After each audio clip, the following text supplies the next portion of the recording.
Y ya están listos nuestros panelistas de la mesa ancha desde muy temprano, muy juiciosos. Señores, ¿cómo amanecen? Hola Juan Eduardo, buenos días. Julio, buenos días, ¿qué más? tal? ¿Cómo vas? Muy bien, muy contentos. Hola, Juan. ¿Muy contentica? ¿Por qué? Sí, no, esta semana pinta muy bien. Jorge, buenos días. ¿Qué tal? Oiga, hoy hace 30 años le clavamos 5-0 a Argentina en Argentina, ¿no? Gran Pues a recuerdo. propósito, hoy hace 30 años exactamente. Bueno, estábamos viendo estas imágenes, hombre, de esos menores reclutados para comenzar nuestro tema de discusión de estos enfrentamientos entre el ELN y las disidencias de las FARC. Jorge, cuesta mucho trabajo entonces pensar en ese real cese al fuego por parte del ELN. Claro, de alguna manera aquí lo dijimos en alguna oportunidad, dijimos, el cese al fuego en estricto sentido es que el Estado y el ELN no se atacan mutuamente, pero ahí quedan muchos cabos sueltos y la verificación de eso es muy difícil. Entonces, en este caso, es el enfrentamiento de dos grupos ilegales. Al Estado le queda muy difícil, digamos, prevenir e impedir que eso pase. Ahora, ¿qué es lo complicado que hemos visto aquí? Lo Y de fuera de siempre. eso entre dos grupos ilegales, Claro, pues es que no es fácil. Dos cosas gravísimas. Una, reclutamiento de menores. Entonces, ese es un tema que el gobierno con el ELN urgentemente debe llevar a la mesa de negociaciones y una de las primeras cosas que se deben hacer. Segundo, siempre termina siendo afectada la población civil. Entonces, digamos, esos ceses al fuego bilaterales a veces son una buena noticia, generan cierta esperanza, pero en la implementación, en la aplicación, hay muchísimos problemas logísticos para su materialización y para su verificación. Juana, yo recuerdo que en Buenaventura había una situación, pues no igual, pero digamos sí muy parecida entre bandas ahí en el puerto. La mediación del obispo, la mediación de la iglesia, la mediación de distintos grupos sociales, pues logró alivianar la situación. Lo que está pasando en Buenaventura en este momento es un precedente muy importante. Es un precedente importante porque en este momento tenemos que buscar soluciones urgentes para parar estos conflictos y estos enfrentamientos en los que además se encuentran menores de edad que son víctimas del conflicto. Entonces, en Buenaventura se logró un acuerdo entre las diferentes bandas, entre los chotas y los espartanos, un cese al fuego entre bandas, y creo que este es el paso a seguir de la paz total, ¿no? No solamente dejar los enfrentamientos entre el Estado y estas bandas criminales, sino las bandas criminales entre ellas, llegar a este cese al fuego, y creo que es importantísimo poner en la mesa un posible cese al fuego entre el ELN y las disidencias, y que es algo totalmente urgente, y Buenaventura nos deja además este excelente precedente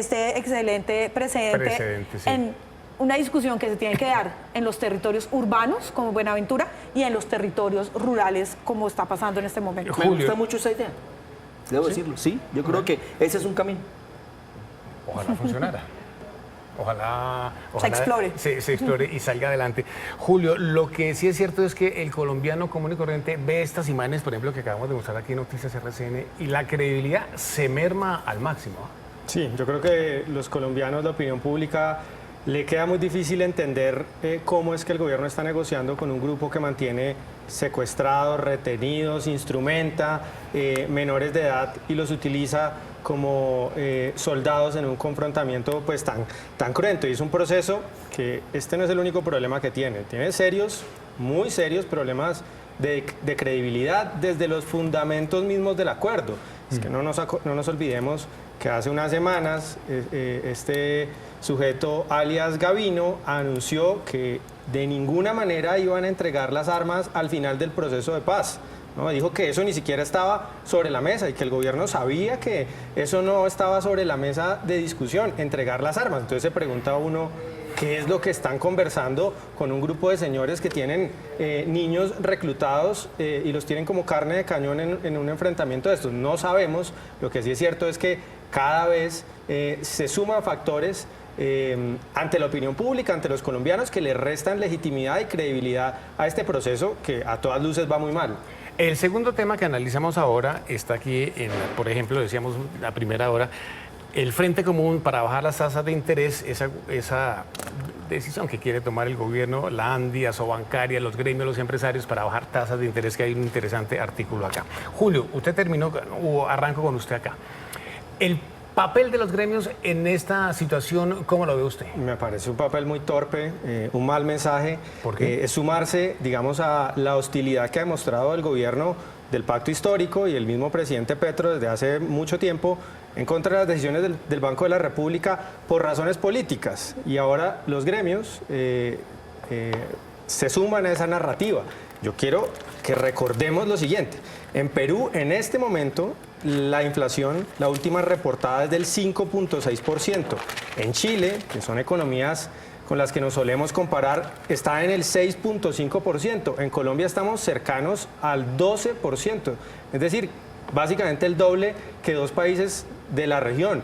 ¿Y esto qué significa? Que la inflación no es un problema del pasado, una inflación del 12% sigue siendo muy alta. Y esas son las consideraciones que un organismo independiente, que precisamente por eso es independiente, para que este tipo de presiones políticas o de intereses gremiales no afecten en las decisiones de una junta que tiene una credibilidad técnica muy alta.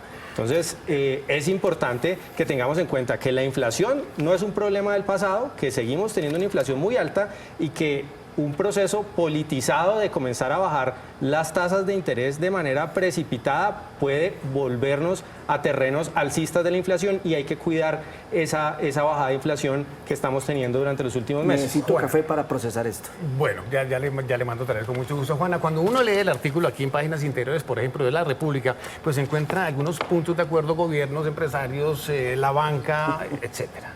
Creo que eso es lo más interesante de esto. La veo muy conciliadora hoy. Sí, no, yo soy muy conciliadora. Eso es lo muy más buena interesante, esta dice usted. declaración, sí, muy buena esta declaración conjunta, porque quiere decir que hay puntos de acuerdo entre el sector bancario, el sector empresarial y el gobierno nacional.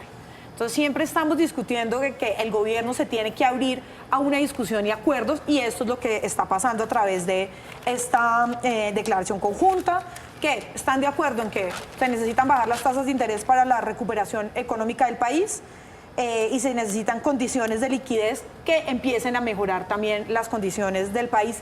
Y un punto que me parece muy llamativo es que esto también acaba un poco con la retórica y la narrativa de que hay un sesgo antiempresa, ¿no? Ahí está sentado el empresariado, la banca, el gobierno, como debe ser.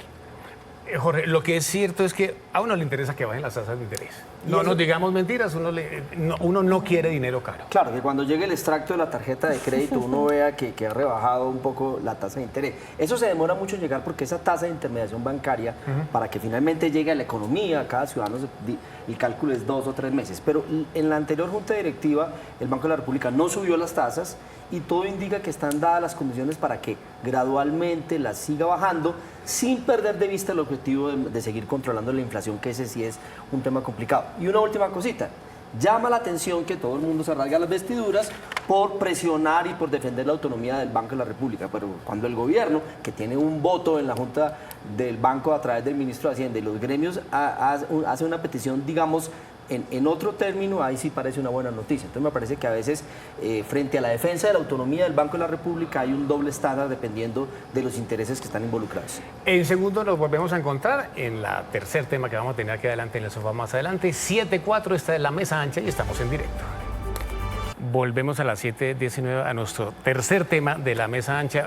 De todos modos, súper emocionante esto de Barranquilla, ¿no? Pues lo que decíamos ayer. Qué ambiente nos va tan poniendo agradable. En un modo... Sí, me parece muy bien. Dan ganas de estar Alegre. allá. Claro que sí, deberíamos estar allá. Bueno, 7:19, nuestro tercer tema.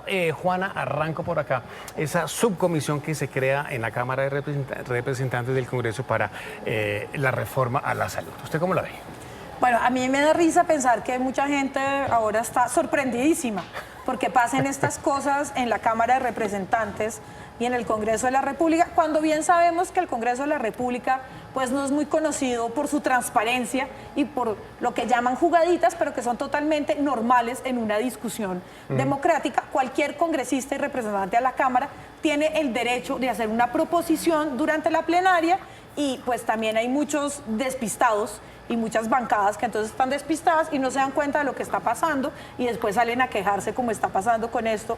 Pero es totalmente legítimo, totalmente democrático que se cree una subcomisión en la que se propone otro texto que se discute finalmente, llegando normalmente a algunos acuerdos y algunas pujas por los votos para poder aprobar este texto. Y finalmente yo sí diría que la bancada del Pacto Histórico pues muy desconectada, una chanda. Una chanda.